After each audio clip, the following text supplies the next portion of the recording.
welcome to this podvid on continuous momentum, which is the morale, if you like, of fight your own battles. Now, continuous momentum, what does it actually mean?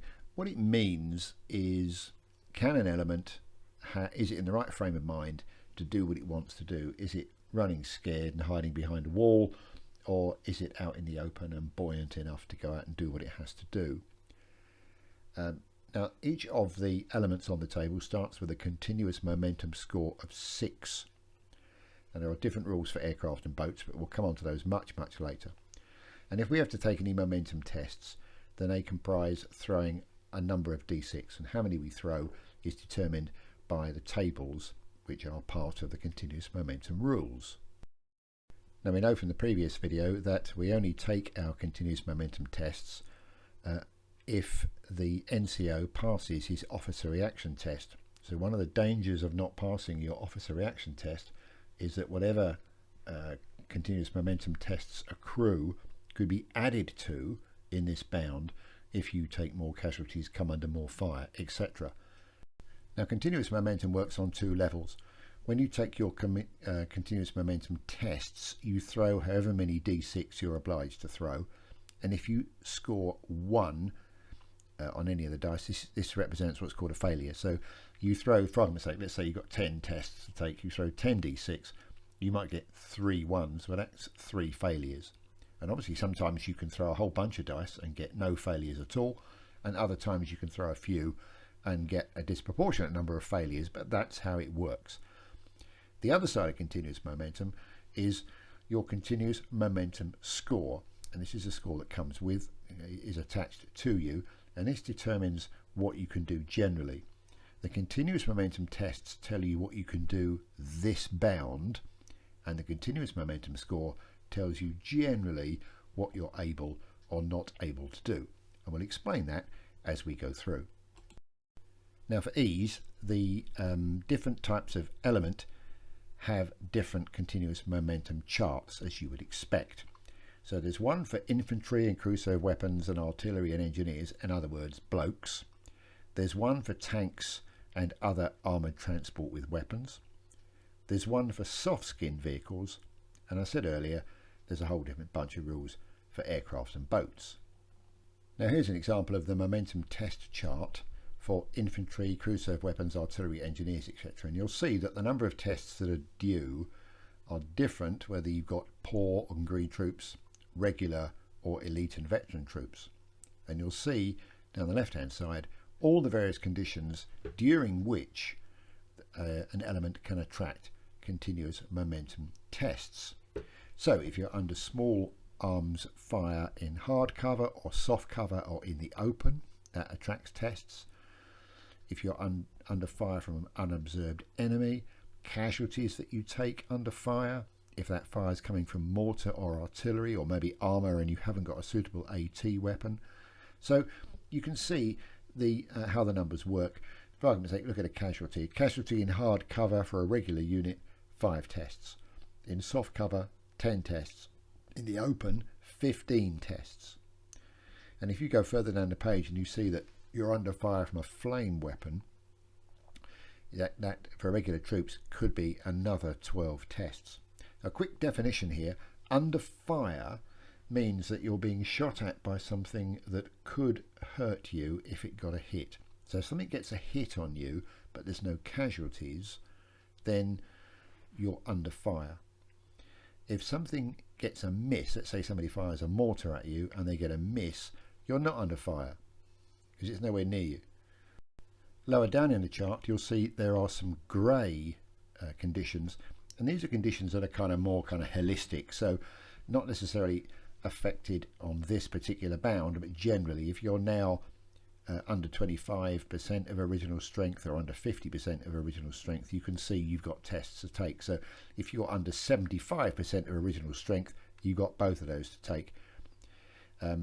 If you had a cruiser weapon, it's now disappeared. If you are an artillery piece and you run out of ammunition, all that kind of stuff. So more holistic stuff is in grey, and you tend to only take those once. Now, once you've racked up all these continuous momentum tests for being shot at and taking casualties, you end up with a massive total, but you do get a bit of respite because there are test reductions that can be taken. Depending on your NCO, if he's regular or bold or inspirational, you can get up to 30% of your tests removed. If the CO is attached to you, you get another 30%. For every point of supportive active units within 6 inches of you, you get a deduction. And if you've got a tank within 6 inches of you, you also get a reduction.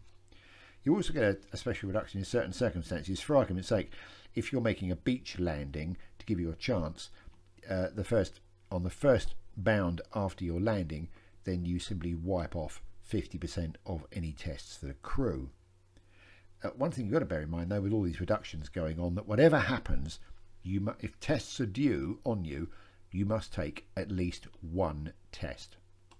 So that brings us to an important chart, which is the results of momentum tests for all elements. And this is driven by however many number of failures you record. Remember, a failure is a 1 thrown on a dice when you take all your continuous momentum tests. So if you get a 1 or a 2, it affects your observation, it affects your hit shooting result dice, it results you get a pip deduction on your movement, but it doesn't affect your continuous momentum score. So if you've got a 6, you keep a 6. It just gives you a bit of a hiccup on this bound. If you get 3 or 4 failures, then you become suppressed. You can't fire on this bound. You can move away from your present position if you're in the open and you need some cover, and that makes sense. You'd dive in the nearest foxhole, wouldn't you? Crusader weapons take their weapons with you, and if you're in a tank, you're trying to find a hold down position. Again, your movement is affected, your observation is affected because you're scuttling for a bit of cover, so your observation isn't going to be as good as it was, and you lose 1 from your continuous momentum score. If you get 5 or 6 failures and you're pinned down, your observation is awful, your moving is awful, and you lose 2 from your continuous momentum score. And once you get to 7, 8 and over 9 failures, then you're getting somewhere in the realms of potentially surrendering.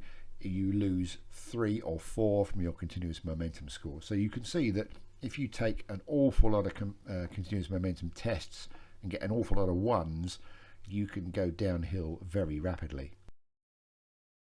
So that brings us on to this continuous momentum score, which is this number that lives with you throughout the game. You start with 6, as I said. If you've got a 6 or a 5, you're okay, you carry on as before. If you're down to 4, then you're deducting pips from your D6 throws when you're firing. You can't assault. Your observation isn't as good as it could be. You're a bit rattled. If you're down to 3 or 2, you are pinned down.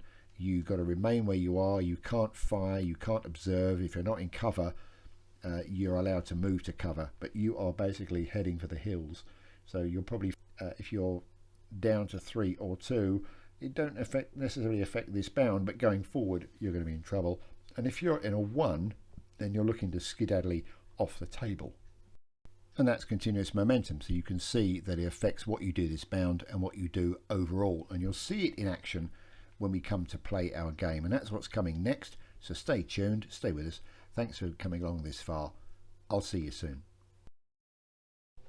Look, you know how this works. Give us a like, give us a subscribe, hit the notifications bell, and when more stuff arrives, you'll be the first to know.